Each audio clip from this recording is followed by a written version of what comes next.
میرا نام ارحم ہے اور میری عمر 20 سال ہے۔ میں نے حال ہی میں اپنی 12ویں جماعت کے امتحانات دیے تھے اور چھٹیاں شروع ہو گئی تھیں۔ کچھ دن آرام کرنے کے بعد میں نے فیصلہ کیا کہ اپنے ماموں کے گھر چھٹیاں منانے جاؤں گا، کیونکہ کافی عرصے سے وہاں نہیں گیا تھا۔ ماموں کی شادی ابھی 15 دن پہلے ہوئی تھی اور میں اپنی نئی خالہ سے ملنے کے لیے بہت پرجوش تھا۔ والدین کو یقین دلانے کے بعد میں نے چھٹیوں کا منصوبہ بنایا اور اتوار کی صبح میں اپنے والد کے ساتھ ماموں کے گھر روانہ ہوا۔ جیسے ہی ہم ماموں کے گھر پہنچے، میں نے دیکھا کہ باہر تالا لگا ہوا ہے۔ ہمیں لگا کہ ماموں اور خالہ شاید مارکیٹ گئے ہیں۔ والد نے ماموں کو فون کیا تو پتہ چلا کہ وہ واقعی خریداری کے لیے گئے تھے اور واپس آنے میں تھوڑی دیر ہوگی۔ ہم باہر کھڑے انتظار کرنے لگے۔ تقریباً 2 گھنٹے بعد ماموں اور خالہ واپس آئے۔ خالہ نے اپنے چہرے پر سکارف باندھا ہوا تھا اور ماموں کی بائیک پر چپک کر بیٹھے تھیں۔ اندر جاتے ہی خالہ نے سکارف ہٹا لیا اور میں پہلی بار ان سے ملا۔ ان کی خوبصورتی دیکھ کر میں حیران رہ گیا۔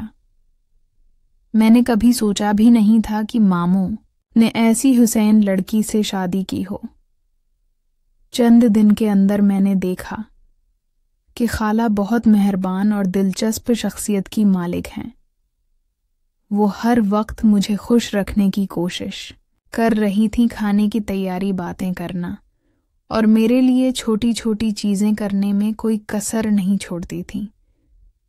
میں بھی ان کے ساتھ وقت گزار کر بہت خوش محسوس کر رہا تھا۔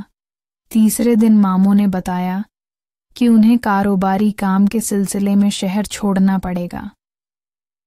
انہوں نے مجھ سے کہا کہ میں خالہ کا خیال رکھوں، کھانے، آرام اور سرگرمیوں میں مدد دوں۔ میں نے سوچا کہ یہ کوئی مشکل نہیں، میں تو خوشی خوشی یہ سب کروں گا، کیونکہ میں خالہ کے ساتھ زیادہ وقت گزارنے کے لیے پرجوش تھا۔ ماموں کے جانے کے بعد خالہ نے مجھ سے کہا کہ وہ کبھی کبھار اکیلا محسوس کرتی ہیں اور میں اگر چاہوں تو ان کے ساتھ باہر چہل قدمی یا شہر میں چھوٹی چھوٹی سرگرمیاں کر سکتا ہوں۔ اس دن ہم نے شہر کے قریب ایک پارک میں چہل قدمی کی۔ وہاں وہ مجھے اپنے بچپن کی کہانیاں سنا رہی تھیں اور میں ان کی ہر بات پر ہنس رہا تھا۔ ایسا محسوس ہو رہا تھا کہ ہم ایک دوسرے کے بہت قریب ہیں اور ان کی موجودگی میں وقت بہت تیزی سے گزرتا تھا۔ رات کو گھر واپس آ کر ہم نے چائے پیا اور خالہ نے بتایا کہ انہیں گہرے رنگ کی کتابیں پڑھنا پسند ہے اور وہ چاہتی ہیں کہ میں بھی کچھ پڑھوں تاکہ ہم رات کو کہانیاں شیئر کر سکیں۔ میں نے ان کی بات مان لی اور ہم دونوں نے اپنی پسندیدہ کتابیں لے کر بیٹھ گئے۔ وہ مجھ سے ہر چھوٹی بات پر سوال کرتی رہیں اور میں بھی اپنی چھوٹی چھوٹی یادیں ان کے ساتھ بانٹتا رہا۔ چھٹیوں کے دوران میں نے محسوس کیا کہ خالہ کی موجودگی مجھے سکون اور خوشی دیتی ہے۔ ہم شہر کی سیر کرتے، بازار جاتے اور کبھی کبھی گھر پر ہی فلمیں دیکھتے۔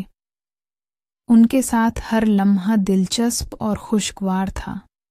میں نے کبھی نہیں سوچا تھا کہ چھٹیوں کا یہ وقت اتنا یادگار اور مزیدار ہوگا۔ ایک دن خالہ نے مجھ سے کہا، ارحم، تم واقعی بہت مددگار ہو ماموں کے نہ ہونے کے باوجود۔ تم نے سب کچھ بخوبی سنبھال لیا ہے۔ میں نے مسکرا کر کہا، یہ سب کچھ تمہارے ساتھ وقت گزارنے کے لیے خوشی کی بات ہے۔ ہم دونوں ہنس پڑے۔ چھٹیاں گزرتی گئیں اور میں نے محسوس کیا کہ خالہ کی موجودگی نے میری شخصیت پر مثبت اثر ڈالا۔ میں زیادہ ذمہ دار، مہربان اور دوسروں کی قدر کرنے والا بن گیا۔ ہر دن کے ساتھ ہمارا رشتہ مزید مضبوط ہوتا گیا اور میں واقعی ان لمحات کو دل سے محسوس کر رہا تھا۔ آخر کار چھٹیاں ختم ہونے کو آئیں اور مجھے اپنے گھر واپس جانا تھا۔